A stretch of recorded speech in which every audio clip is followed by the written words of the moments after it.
ডিব্ৰুগড়ৰ এখনি আগশাৰীৰ উচ্চ শিক্ষানুষ্ঠান নন্দলাল বৰগোহাঁই চিটি মহাবিদ্যালয়ত অনুষ্ঠিত কৰা হয় জ্যোতি বৰগোহাঁই অভিনন্দন গ্ৰন্থ উন্মোচন আৰু মত বিনিময় অনুষ্ঠান। আজি প্ৰতিজন অসমীয়াৰ বাবে গৌৰৱৰ দিন। আমি সকলোৱে আজি ভাৰতবৰ্ষৰ বুকুত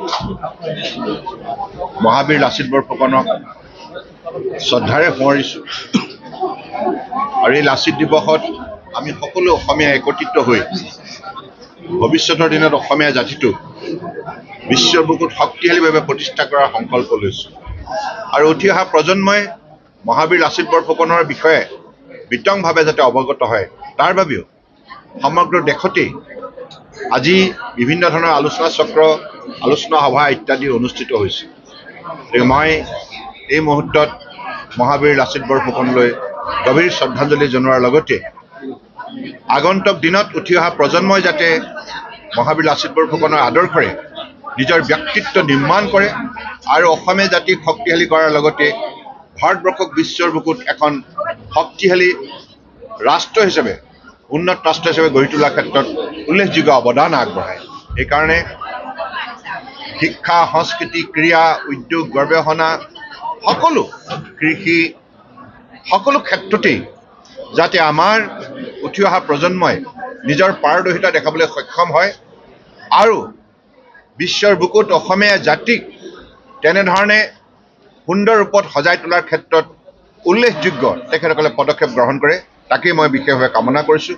আৰু লগতে আজি এই নন্দলাল বৰগোহাঁই চিটি মহাবিদ্যালয় মই আহিলোঁ আৰু আপোনালোকে সকলোৱে জানে যে প্ৰয়াত নন্দলাল বৰগোহাঁই ছাৰ এগৰাকী মহান সমাজসেৱক আছিল।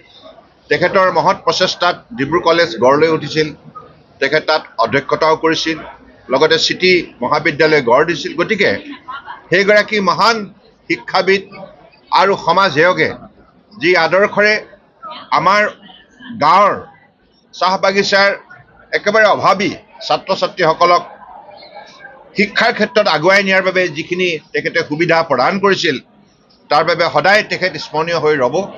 গতিকে মই আজি এই শুভক্ষণত প্ৰয়াত বিশিষ্ট শিক্ষাবিদ, ডিব্ৰু মহাবিদ্যালয়ৰ প্ৰতিষ্ঠাপক আৰু এগৰাকী মহান সমাজসেৱক নন্দলাল বৰগোহাঁই ছাৰক গভীৰ শ্ৰদ্ধাঞ্জলি জ্ঞাপন কৰিছোঁ। আৰু লগতে আজি তেখেতৰ সহধৰ্মিনী শ্ৰীমতী আমাৰ জ্যোতি বৰগোহাঁই ডাঙৰীয়ানী বিশিষ্ট সাহিত্যিক আৰু অধ্যাপিকা হিচাপে তেখেতে যেনেধৰণে জীৱনৰ বাটত উল্লেখযোগ্য শিক্ষা জগতত অৱদান আগবঢ়াইছে তাৰ বাবে তেখেত সদায় ডিব্ৰুগড়ৰ এগৰাকী সন্মানিত ব্যক্তি হিচাপে, অসমৰ এগৰাকী সন্মানিত ব্যক্তি হিচাপে তেখেতে নিজৰ পৰিচয় বুটলিবলৈ সক্ষম হৈছে। সেইগৰাকী আমাৰ আদৰ্শ শিক্ষয়িত্ৰী এখন গ্ৰন্থ নাম হৈছে জ্যোতি স্নাতা। জ্যোতি স্নাতা সেই গ্ৰন্থখনি উন্মোচন কৰিবৰ বাবে বাইদেৱে মোক বিশেষভাৱে তেখেতে ক'লে যে সৰ্বানন্দ তুমি উন্মোচন কৰিব লাগিব মই লিখা গ্ৰন্থখনি। গতিকে আজি বাইদেউৰ প্ৰতি শ্ৰদ্ধা নিবেদন কৰিবৰ বাবে এই গ্ৰন্থখনি উন্মোচন কৰিবলৈ ইয়ালৈ আহিলোঁ আৰু ইয়াত আহিয়ে দেখিলোঁ যে ডিব্ৰুগড় বিশ্ববিদ্যালয়ৰ পৰা আৰম্ভ কৰি বিভিন্ন মহাবিদ্যালয়ৰ বিভিন্ন শিক্ষানুষ্ঠানৰ পৰম শ্ৰদ্ধাৰ শিক্ষাবিদসকল, প্ৰাক্তন অধ্যক্ষসকল আৰু আমাৰ ইয়াতে বিশিষ্ট সমাজসেৱকসকল আৰু ছাত্ৰ ছাত্ৰীৰ যিটো উপস্থিতি, এই উপস্থিতি আজি এই অনুষ্ঠানটোৰ গৰিমা বৃদ্ধি কৰিলে আৰু বাইদেৱে প্ৰস্তুত কৰি উলিওৱা গ্ৰন্থখনি আজি ৰাইজৰ সন্মুখত উন্মোচন কৰা হ'ল। আৰু মোৰ দৃঢ় বিশ্বাস জ্যোতি স্নাতাই এই গ্ৰন্থখনি সমাজক অধিক পোহৰ দিব, বৌদ্ধিক দিশত উঠি অহা প্ৰজন্মক শক্তি যোগান ধৰিব। উক্ত অনুষ্ঠানত উপস্থিত থাকে কেন্দ্ৰীয় মন্ত্ৰী সৰ্বানন্দ সোণোৱাল, মহাবিদ্যালয়খনৰ অধ্যক্ষ ডক্টৰ সঞ্জীৱানন্দ বৰগোহাঁই, ডিব্ৰুগড় পৌৰ নিগমৰ মেয়ৰ ডাক্তৰ চৈকত পাত্ৰ, ডিব্ৰুগড় উন্নয়ন প্ৰাধিকৰণৰ অধ্যক্ষ অসীম হাজৰিকা, অসম পৰ্যটন নিগমৰ অধ্যক্ষ ঋতুপৰ্ণ বৰুৱাৰ লগতে মহাবিদ্যালয়খনৰ শিক্ষক, শিক্ষয়িত্ৰী, ছাত্ৰ ছাত্ৰীসকলৰ লগতে কেইবাগৰাকীও বিশিষ্ট ব্যক্তি। শিক্ষাগৃহত জ্যোতি বৰগোহাঁই বাইদেউৰ এখন গ্ৰন্থ উন্মোচন কৰা হয় আৰু গ্ৰন্থত উপস্থিত আছিল কেন্দ্ৰীয় মন্ত্ৰী সৰ্বানন্দ সোণোৱাল ডাঙৰীয়া।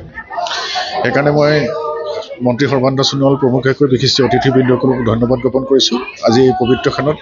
লগতে তেওঁ আজি লাচিতৰ মূৰ্তিটো তেওঁ শ্ৰদ্ধাঞ্জলি জ্ঞাপন কৰিছে আৰু আশা ৰাখিছোঁ এই গ্ৰন্থই আমাৰ সমাজৰ মাজত যথেষ্ট উপকৃত হ'ব বুলি মই আশা ৰাখিছোঁ। উক্ত অনুষ্ঠানটি সাফল্যমণ্ডিত কৰাৰ বাবে নন্দলাল বৰগোহাঁই চিটি মহাবিদ্যালয়ৰ তৰফৰ পৰা সকলোকে আন্তৰিক ধন্যবাদ আৰু শুভেচ্ছা জ্ঞাপন কৰি আগলৈও এনেদৰে সহায় সহযোগিতা কামনা কৰে। যে মোৰ জীৱনৰ কাৰণে এইটো এটা অতি চিৰস্মৰণীয় দিন। বহুদিনৰ পৰাই মোৰ শুভাকাংক্ষীসকলে কৈ আছিল যে বাইদেউ আপোনাৰো অভিনন্দন গ্ৰন্থ এখন উলিয়াবলৈ দিহা কৰক, আৰু মই ভাবি আছিলোঁ, কিন্তু বিভিন্ন কাৰণত উলিওৱা হোৱা নাছিলে। আৰু তেওঁলোকে কয় যে যদি অভিনন্দন গ্ৰন্থখন উলিয়াব খুজিছে জীৱিত অৱস্থাতে উলিয়াব লাগে, মৃত্যুৰ পিছত আৰু অভিনন্দন গ্ৰন্থ উলিয়াই লাভ নাইকিয়া। আৰু সেইদৰে চেষ্টা কৰি আজি মানে সাফল্য হৈছোঁ সেই ক্ষেত্ৰত। আৰু আজি এই গ্ৰন্থখিনি উন্মোচন কৰাৰ বাবে কেন্দ্ৰীয় চৰকাৰৰ মন্ত্ৰী সন্মানীয় শ্ৰী সৰ্বানন্দ সোণোৱাল দেৱকে আদি কৰি যিসকল পৰম শ্ৰদ্ধা ব্যক্তি উন্মোচনী অনুষ্ঠানত উপস্থিত থাকিলে সকলো লোকে মই হিয়া ভৰা আন্তৰিক শ্ৰদ্ধা জ্ঞাপন কৰিলোঁ। আৰু মই সঁচাকৈ আজি বহুত সুখী হৈছোঁ, কাৰণ মই একেবাৰে সাধাৰণ অৱস্থাৰ পৰা সাধাৰণ পৰিয়ালৰ পৰা সেই 40 আৰু 50 দশকত মই সেই সময়ৰ লেঙেৰীৰ এটি একেবাৰে অনুন্নত স্থান। এতিয়া অৱশ্যে সেইখিনি বহুত ডেভেলপ হৈছে। মই তাৰ পৰা ওলাই আহি কটন কলেজত পঢ়ি আৰু ডিব্ৰুগড়ৰ নিচিনা এখন চহৰত ইয়াতে প্ৰতিষ্ঠা বুলি নকওঁ, বা ইয়াতে থাকি পেলাই সুধী সমাজৰ আগত যে এখনি গ্ৰন্থ মই এনেধৰণে যে উন্মোচন কৰিব পাৰিম, সেয়া মোৰ বাবে অতি গৌৰৱৰ কথা। আৰু মই শেষত আশা ৰাখিছোঁ যে মোক শুভচিন্তকসকলে যিখিনি উৎসাহ দিলে, যি উদ্দীপনা দিলে, সেই উদ্দীপনাখিনি মোৰ ভৱিষ্যত জীৱনৰ কাৰণে অনুপ্ৰেৰণাৰ অমল উৎস হৈ ৰ'ব। সকলোকে ধন্যবাদ। ডিব্ৰুগড়ৰ পৰা আইনুল আহমেদৰ ৰিপৰ্ট, নিউজ নাও।